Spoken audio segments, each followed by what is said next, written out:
Bon, c'est un plaisir de vous accueillir dans ce nouveau local. Oui, c'est nouveau local. Voilà, nouvelle année, nouveau local. On est nombreux.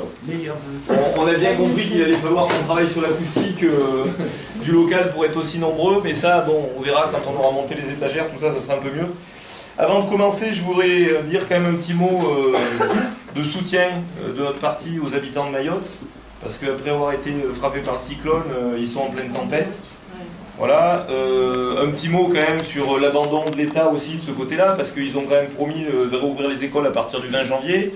Sauf que pour faire ça, ils ont foutu presque 14 000 personnes en dehors qui étaient sans logement, qui étaient abritées dans les écoles, ils les ont foutus dehors là, au sortir des fêtes de Noël.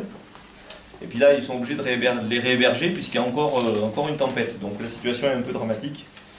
Et je trouve que l'État n'est pas à la hauteur de ses responsabilités. Bon, ça c'était la parenthèse un peu actuelle. Et puis, je voulais aussi dire un mot pour Martine, qui n'est pas là aujourd'hui et qui nous manque terriblement depuis quelques mois, depuis plusieurs mois déjà, et à qui on souhaite un bon rétablissement. Voilà, les nouvelles sont encourageantes. Et donc on espère que ça va se poursuivre comme ça et qu'elle pourra reprendre une activité avec nous. Bon, on est dans un nouveau local et puis bon, comme vous l'avez compris, on a un grand besoin quand même de rénover le parti communiste. On ne va pas se le cacher.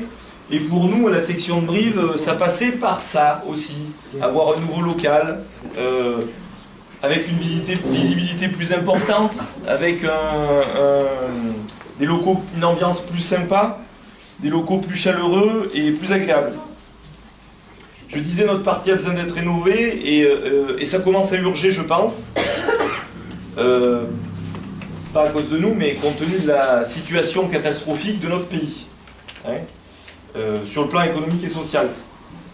Donc, faut quand même relativiser et puis se rendre compte que tous les malheurs dont on accusait le communisme, c'est-à-dire la perte de nos foyers, les salaires de misère, c'est arrivé grâce au capitalisme. Hein. Voilà.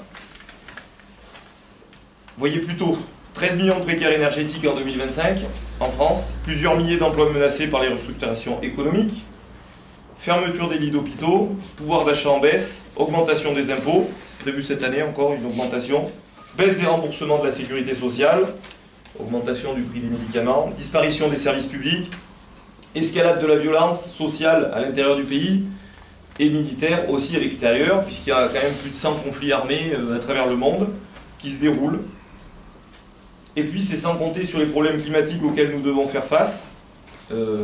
Et à mon avis, dans les années prochaines, dans les années à venir, ça va être encore pire, puisqu'on a dépassé la limite des 2 degrés qui ne devait surtout pas être dépassée. Donc qu'est-ce qui nous attend? Sûrement pas de grande réjouissance au niveau du climat. Mais cet aspect catastrophique est le fruit du capital et de ses solutions: concurrence, libéralisation, mondialisation, à l'opposé des concepts que nous, communistes, on propose, à savoir la solidarité, le service public et l'internationalisme. Quand nous inventions la sécurité sociale permettant à tous les citoyens de se soigner suivant leurs besoins, le capital promouvait les assurances privées pour dégager des bénéfices sur le dos des malades. Quand nous proposions le service public de l'énergie pour permettre à tous les citoyens de s'éclairer ou de se chauffer, le capital mettait en place les marchés d'électricité pour dégager des bénéfices sur le dos des citoyens. Quand nos députés et sénateurs proposent le pôle public du médicament pour limiter les prix, favoriser les soins et la santé, le capital acte la délocalisation des laboratoires français et la liberté de fixer les tarifs comme chacun le souhaite. Quand nous promouvons une agriculture raisonnée pour nourrir la population en tenant compte de la biodiversité, le capital signe le Mercosur et les accords de libre-échange avec des exploitations à l'échelle industrielle, plus de 50 000 têtes de bétail, les Français ne peuvent pas rivaliser. Nous cherchons des solutions pour mieux vivre, tous ensemble, quand le capital, lui, cherche des solutions pour gagner toujours plus au détriment des autres. Bon, on peut trouver encore de nombreux exemples de l'injustice de ce monde capitaliste dans lequel nous vivons et que les différents gouvernements français ont décidé de suivre depuis de très nombreuses années. À la veille du discours de politique générale du Premier ministre, et sans en connaître son contenu, on est en droit d'être très pessimiste. La France a plus que jamais besoin des idées communistes.